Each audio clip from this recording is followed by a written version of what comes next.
السلام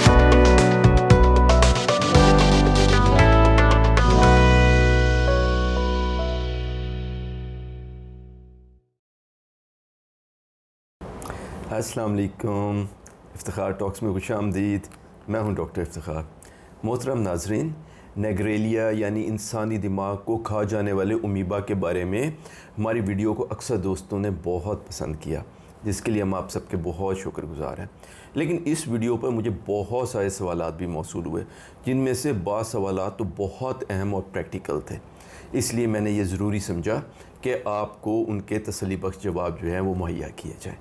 تو دوستو، سب سے پہلی بات تو یہی ہے کہ جیسا کہ ہم نے پچھلی ویڈیو میں بھی ذکر کیا تھا کہ ناک میں پانی ڈالنا نہ تو وضو کے فرائض میں شامل ہے اور نہ ہی وضو کے لیے واجب ہے، بلکہ یہ وضو کی سنتوں میں سے ایک ہے، لیکن ناک میں پانی ڈالنا غسل کے لیے فرض ہے۔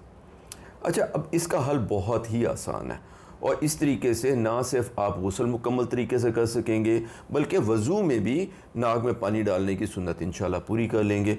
اس کے لیے آپ یوں کیجئے کہ 1.5 لیٹر یعنی 6 گلاس کے برابر پانی، صاف پانی لے لیجئے۔ اس پانی کو آپ یا تو 3 منٹ کے لیے ابال لیں، اور ابلنے کے بعد اس دیگچی کو نیچے رکھ کے اس کے اوپر پلیٹ یا ڈھکن دے دیں اور اس کو ٹھنڈا ہونے دیجئے، یا پھر اس 1.5 لیٹر یعنی 6 گلاس پانی میں 5 یا 10% بلیچ سلوشن جو آپ کو بازار سے بہت آسانی سے مل جائے گا، اس کے صرف 3 قطرے ملا لیں۔ اب یہ ابلا ہوا یا بلیچ ملا پانی جو ہے، اس کو 1.5 لیٹر والی منرل واٹر، کوک یا 7 اپ وغیرہ کی کسی خالی لیکن صاف بوتل میں ڈال کے واش روم میں رکھ لیجئے۔ اب آپ جب بھی وضو یا غسل کرنے لگیں تو صرف ناک دھونے کے لیے اس بوتل میں سے پانی استعمال کر لیں، باقی وضو اور غسل حسب معمول عام پانی سے کر لیجئے۔ اچھا، اگر آپ چاہیں کہ نہیں، گھر کا تمام جو واٹر سپلائی ہے اس کو صاف ہونا چاہیے، تو اپنے پانی کی ٹینکی میں اس کے سائز کے مطابق کلورین ملا لیجئے۔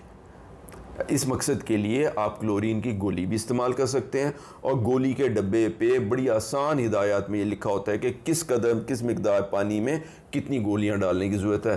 مثلا اگر آپ کا ٹینک جو ہے وہ 250 لیٹر کا ہے تو اس میں 400 ملی گرام والی صرف ایک گولی کافی ہوتی ہے۔ دوسرا، اسی مقصد کے لیے آپ بلیچ بھی استعمال کر سکتے ہیں، اور بلیچ کا 5 سے 10% سلوشن جو ہے وہ بازار میں عام اور بہت سستا دستیاب ہے۔ ہر 10 لیٹر پانی کے لیے ٹینکی میں 5 to 10% بلیچ سلوشن کا صرف 1 cc یا 16 قطرے ملانے کی ضرورت ہوتی ہے۔ اچھا، اگر آپ چاہیں تو یہ 5% سلوشن آپ گھر پہ بھی تیار کر سکتے ہیں۔ اس کے لیے اس بات کو ذہن میں رکھیے کہ 5% سلوشن کا مطلب یہ ہوتا ہے کہ ہر 100 cc پانی میں 5 گرام بلیچ پاؤڈر ڈالنے کی آپ کو ضرورت ہے۔ تو 5 گرام ناپنے کا طریقہ یہ ہے کہ آپ چائے میں چینی ہلانے والا چمچ لے لیجئے اور وہ بلیچ پاؤڈر سے بھر لیں، اس کے بعد چھری سے اس کو اوپر سے صاف کر لیں، یعنی اس کے اوپر جو ڈھیری بنی ہوئی ہے وہ اتر جائے، اس کو ہم لیول سپون کہتے ہیں۔ تو ایک لیول سپون میں تقریباً 5 گرام بلیچ ہوتا ہے، تو ہر 100 ml پانی میں ایک لیول ٹی سپون جو ہے بلیچ پاؤڈر کا جب آپ ڈالیں گے تو وہ مناسب مقدار میں 5% سلوشن تیار ہو جائے گا۔ اس طریقہ کا سلوشن تیار کر کے کسی صاف بوتل میں آپ اپنے پاس اسٹاک کر کے رکھ لیجئے اور اس کو استعمال کیجئے۔ اس کی قیمت انتہائی، اس کی لاگت بہت ہی کم ہے، لیکن ایک بات کا خیال رہے، یہ سلوشن خطرناک ہے، یہ کسی بھی زہر کی طرح ہے، تو اس کے اوپر خیال سے لیبل لگا دیجئے کہ یہ 5% کلورین سلوشن ہے، زہر ہے، کوئی بندہ اس کو غلطی سے پی نہ لے، اور تمام دوائیوں کی طرح اس کو بچوں کی پہنچ سے بالکل دور رکھیے گا۔ اچھا، اگلا سوال جو بار بار پوچھا گیا تھا وہ یہ تھا کہ کلورین کو ٹینکی میں کتنی مرتبہ ملانے کی ضرورت ہے، خواہ وہ گولیوں کی شکل میں ہو یا بلیچ سلوشن کی شکل میں۔ تو دوستو، اس کا انحصار تو اس بات پہ ہے کہ آپ اپنی ٹینکی، جو پانی کی ٹینکی ہے، اس کو کس تیزی سے استعمال کرتے اور دوبارہ بھرتے ہیں۔ اکثر گھروں میں کیونکہ ٹینکی کو صرف دن میں ایک مرتبہ بھرا جاتا ہے اور پھر وہ پورا دن استعمال ہوتی ہے، اس لیے گھر کی ٹینکی میں شاید صرف ایک مرتبہ روزانہ کلورین ملانے کی ضرورت ہے، خواہ وہ گولی کی شکل میں ہو یا بلیچ کی شکل میں۔ لیکن مسجد کی ٹینکی کیونکہ تقریباً ہر نماز کے ٹائم پر استعمال ہو جاتی ہے، اس لیے ہر نماز سے پہلے ٹینکی میں کلورین ملانے کی ضرورت ہوگی۔ اچھا، بہت سے دوستوں نے اس بات پہ بھی تشویش کا اظہار کیا کہ کیا کلورین ملا پانی، جیسے اگر ٹینکی میں کلورین ملا دی جائے تو اب وہ پینے اور کھانے پکانے وغیرہ کے لیے استعمال کیا جا سکتا ہے؟ تو اس کے لیے گزارش ہے کہ مناسب مقدار میں کلورین اگر پانی میں ملا دی جائے تو ایکچولی پانی زیادہ سیف اور محفوظ ہو جاتا ہے۔ ہم نے اپنی سابقہ ویڈیو میں بھی اور اس ویڈیو میں بھی آپ کو پانی میں کلورین یا بلیچ ملانے کا جو طریقہ اور مقدار بتائی ہے، اس سے پانی میں کلورین تقریباً 1 ppm کے تناسب سے شامل ہوتی ہے، یعنی 1 پارٹ پر ملین۔ ہر پانی کے 10 لاکھ حصوں پہ کلورین کا صرف ایک حصہ ہوتا ہے۔ اتنی مقدار میں کلورین جو ہے وہ نیگلیریا سمیت تمام جو مضر جراثیم ہیں ان کو مارنے کے لیے کافی ہوتی ہے، لیکن نہ تو پانی کے ذائقے پہ اثر انداز ہوتی ہے اور نہ ہی پانی میں سے کلورین کی بو آتی ہے۔ اور یہ پانی گھر کے تمام استعمال یعنی پینے، کھانا پکانے، برتن دھونے، کپڑے دھونے، نہانے، وضو کرنے وغیرہ کے لیے بالکل سیف ہے۔ اور آپ کے اطمینان کے لیے بلکہ میں یہ بھی بتاتا چلوں کہ یہ تو 1 پارٹ پر ملین والی کلورین ہے، اگر اس سے 4 گنا زیادہ یعنی 4 پارٹ پر ملین کلورین بھی پانی میں شامل ہو تب بھی یہ پانی پینے سمیت دیگر تمام استعمال کے لیے بالکل محفوظ ہوتا ہے۔ بلکہ دنیا کے تمام ترقی یافتہ ممالک میں گھروں میں پانی کا ذریعہ صرف اور صرف گورنمنٹ کی واٹر سپلائی ہوتا ہے، جس میں پہلے سے ہی مناسب مقدار میں کلورین ملی ہوئی ہوتی ہے۔ اس کے علاوہ کسی کو دنیا میں یہ اجازت نہیں ہوتی کہ وہ اپنی مرضی سے اپنے گھر میں جو ہے نا واٹر کا پمپ لگا لے، یہ صرف ہماری طرف ہی ہوتا ہے۔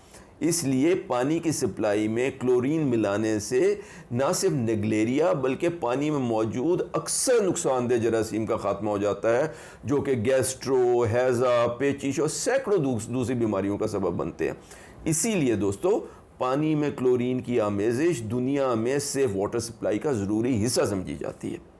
اب ہمیں یہ سارا تردد جو ہے نا وہ صرف اس لیے کرنا پڑ رہا ہے کیونکہ ہمارے ہاں باقی اکثر شعبوں کی طرح حکومتیں جو ہیں وہ عوام کو صاف پانی مہیا کرنے میں ناکام رہی ہیں۔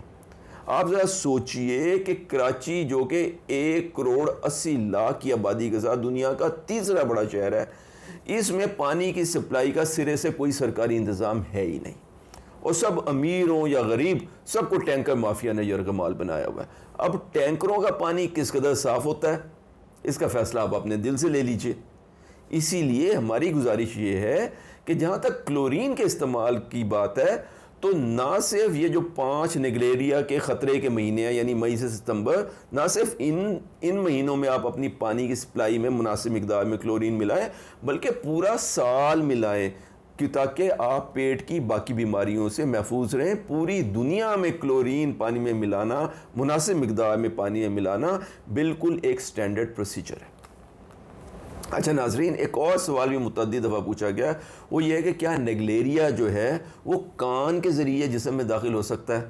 تو عرض یہ ہے کہ یہ جراثیم صرف اور صرف ناک کے ذریعے جسم میں داخل ہوتا ہے، وہ جو سوراخوں والی ہڈی ہے، اور پھر دماغ میں چڑھ کے دماغ پہ حملہ آور ہوتا ہے۔ اس کے علاوہ نہ تو یہ کان کے ذریعے داخل ہوتا ہے، نہ ہی ہاتھ منہ دھونے، حتیٰ کہ پینے پانی کو اگر پی لیا جائے وہ پانی جس میں نیگلیریا ہے تو بھی یہ جراثیم بیماری کا باعث نہیں بن سکتا، اور نہ ہی یہ ایک شخص سے پھیل کے دوسرے شخص کو لگتا ہے۔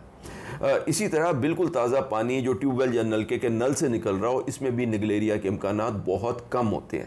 لیکن اگر ٹیوب ویل کا پانی ایک حوض میں گر رہا ہو، عموماً اسی قسم کا ارینجمنٹ ہوتا ہے، تو اس حوض میں یہ جراثیم البتہ ضرور پیدا ہو سکتا ہے۔ اچھا، آخر میں ہم آپ کو یہ بتاتے ہیں کہ آخر کار یہ جراثیم کہاں سے جاتا ہے اور پھر کیسے پھیلتا ہے۔ تو دوستو ہمارے ماحول میں نیگلیریا 3 مختلف حالتوں میں پایا جاتا ہے۔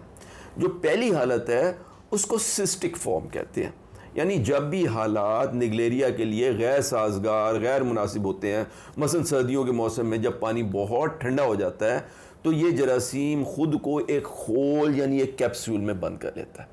آپ کہہ سکتے ہیں کہ یہ خود کو پودے کی بجائے ایک بیج کی شکل میں لے آتا ہے۔ اس صورت میں یہ مہینوں پانی اور مٹی میں چھپا پڑا رہ سکتا ہے، لیکن جیسے ہی حالات سازگار ہوتے ہیں اور یعنی پانی صاف اور گرم ہو جاتا ہے، اور گرم کا مطلب ہے 25 سے 45 ڈگری کے ٹیمپریچر کے درمیان کا پانی ہو جاتا ہے، تو یہ نیگلیریا دوبارہ اپنے کیپسول یعنی سسٹ میں سے باہر نکل آتا ہے۔ اب اس شکل کو ٹروفوزائٹ فارم کہتے ہیں۔ نیگلیریا جب سسٹ کی شکل میں ہوتا ہے تو یہ بیماری پیدا نہیں کر سکتا، لیکن لمبے عرصے تک زندہ ضرور رہ سکتا ہے۔ لیکن جب یہ پانی میں ٹروفوزائٹ شکل اختیار کر لیتا ہے تو پھر اگر اس کو انسانی ناک کے اندر جانے کا موقع مل جائے تو یہ بیماری کا باعث بن سکتا ہے۔ اچھا دوستو، نیگلیریا کی ایک تیسری شکل بھی ہوتی ہے جس کو فلیجلیٹڈ فارم یعنی مونچھوں والا نیگلیریا کہتے ہیں۔ اگر بیماری پھیلانے والا یعنی ٹروفوزائٹ نیگلیریا کافی عرصے سے پانی میں رہ رہا ہو تو آہستہ آہستہ یہ بوڑھا ہو جاتا ہے اور پھر اس کی 2 مونچھیں نکل آتی ہیں. تو مونچھوں والا نگلیریا عموماً کچھ عرصے میں مر جاتا ہے، بالکل ویسے جیسے چونٹی جب بوڑھی ہوتی ہے تو اس کے پر نکل آتے ہیں اور اس کے بعد وہ مر جاتی ہے. لیکن نگلیریا میں یہ خاص بات ہے کہ اگر حالات بہت سازگار ہوں تو مونچھوں والا نگلیریا دوبارہ جوان ہو کر پھر ٹروفوزائڈ ہو جاتا ہے اور بیماری کا سبب بن سکتا ہے.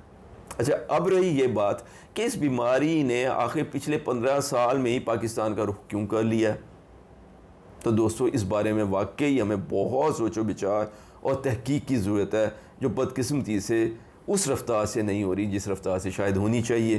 لیکن یہ بات بھی اپنی جگہ مسلم ہے کہ وہ مریض جن میں ایک مرتبہ اس بیماری کی علامات ظاہر ہو جائیں تو آج تک ان میں سے 97% لوگ ہلاک ہوئے. اپنی ہلاکت میں یہ بیماری تقریباً ریبیز کی طرح ہے، یعنی پاگل کتے کے کاٹنے سے بولے پن کی بیماری، جس کے بارے میں ہم اپنی ایک ویڈیو کے کتا کاٹ لے تو کیا کریں پہلے ہی اس چینل پہ اپلوڈ کر چکے ہیں. ریبیز میں بھی اگر ایک دفعہ بولے پن کی علامات شروع ہو جائے تو مریض کی موت تقریباً یقینی ہوتی ہے.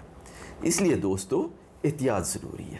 رسک کے کم از کم رسک کے ان 5 مہینوں یعنی مئی سے سپتمبر تک تھوڑی سی احتیاط سے ہم اس موذی مرض سے بھی بچ سکتے ہیں اور انشاءاللہ غسل، وضو اور نماز کے ذریعے اللہ تعالیٰ سے اپنے تعلق کو بھی مضبوط کر سکتے ہیں. اور پھر ہمارے پیارے نبی صلی اللہ علیہ وسلم نے بھی تو یہی تعلیم فرمائی ہے کہ اگر ہمیں کہیں جانا ہے اور وہاں جانے کے 2 راستے ہیں، ایک میں ہمیں معلوم ہے کہ خطرہ ہے، وہاں پہ کوئی ڈاکو ہیں یا درندے ہیں یا کوئی اور خطرہ ہے، جبکہ دوسرا راستہ محفوظ ہے، تو محفوظ راستہ اختیار کیا جائے.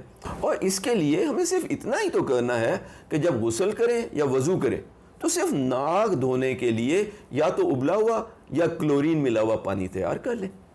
ہماری دعا ہے کہ اللہ ہم سب کو اپنے حفظ و امان میں رکھے اور ہمیں صحیح جذبے اور ایمان کے ساتھ نماز سمیت تمام دینی فرائض پورا کرنے کی توفیق عطا فرمائے. آمین.